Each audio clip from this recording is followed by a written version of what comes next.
ให้ได้ลอยเอา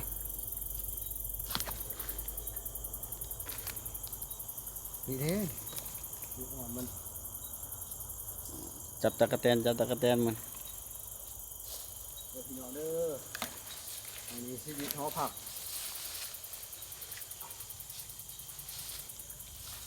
ถือเป็นตะกะแตนลายเอ้ยคนมาเด้อมาเด้อ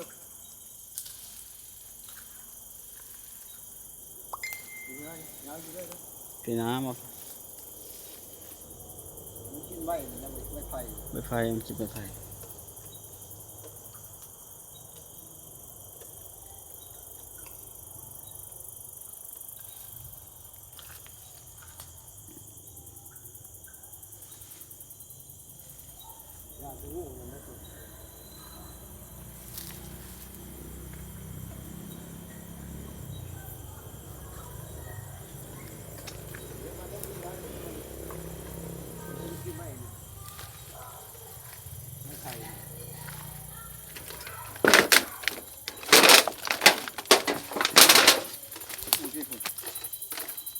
ลายหนึ่ง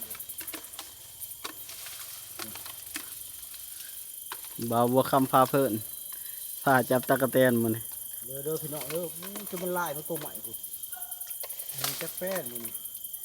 กูนี่เดี๋ยวคุณตัวให้ออกเลยนะมันที่คุณอยู่เท่าไปยับเขาเลยนะอย่านี่บ่มีนะงูมันย่านเจ้าอยู่แล้ว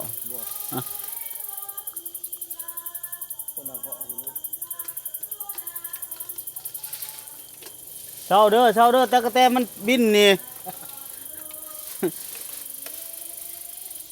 แต่ทางแกงพลังว่าปีนี้ว่ามีบสิดปะบ่แล้ววะแต่มัน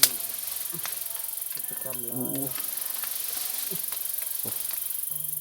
ลายดินผมลงเลยมีตัวตะกะแตนเดี๋ยวมันกินใบไผ่ บ่าวบัวคำพาเพิ่นเนาะพาจับตะกะแตนมันนี่เด้อพี่น้องเด้อกำลังสิเต็มปุกแล้วเพิ่นเอาฟ้ามันเจะต้องส่งนะก็มีทงแต่แล้วขอฝากเพื่อนพี่น้องเด้อผู้ใดอยากกินตะแกรงเด้อขอให้กดไลค์กดแชร์เพื่อนเฟซบุ๊กทุกท่านว่าอยู่ทั้งสปป.ลาวชีวิตหอผักวิทยาลัยครูสารวัตรเนาะนี่ตะแกรงงามจะเป็นลายว่าขันห้องเอาได้เพียงลายผมเนาะบินดิครับบินได้ที่เกียร์เนาะไปเอาตัวใหญ่ที่พี่เจ๋ง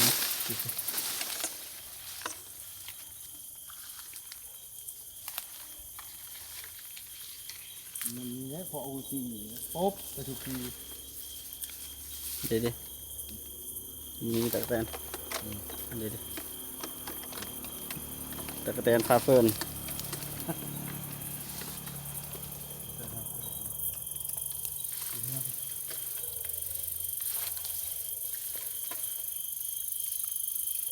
บ่ตอกระแตนพี่น้อง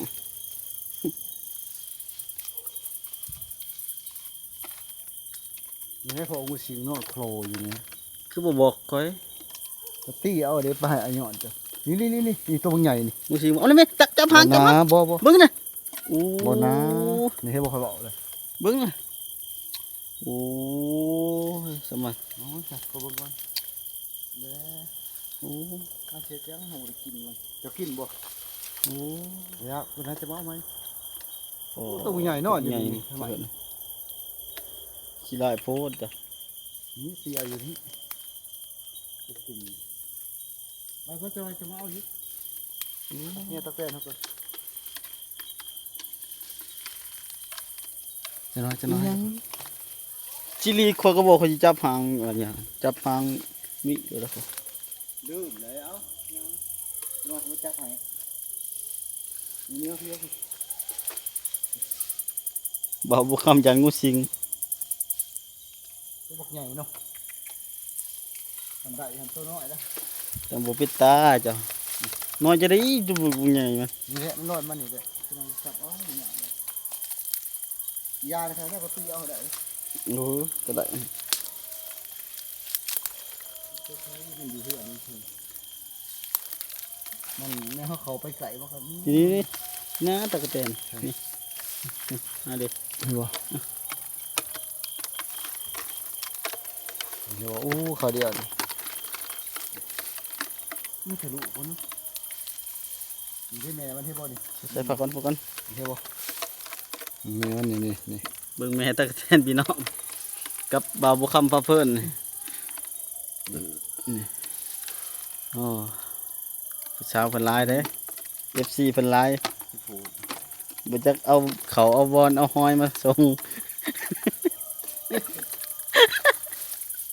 FC เพิ่นทันเด้เด้ปะก่อนหัดสิ เดินมาเลยเฮ้ยนี่มันเขาคืดยางูนะเกาะทับมันบ่ พ่อกับชิลีกันค่อยก็พ่อก็ได้ว่าเขาบ่ต่ำจะเลย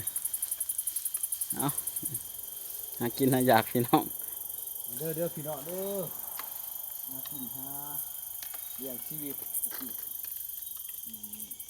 หอผักนี่นอลอยมันนี่มัน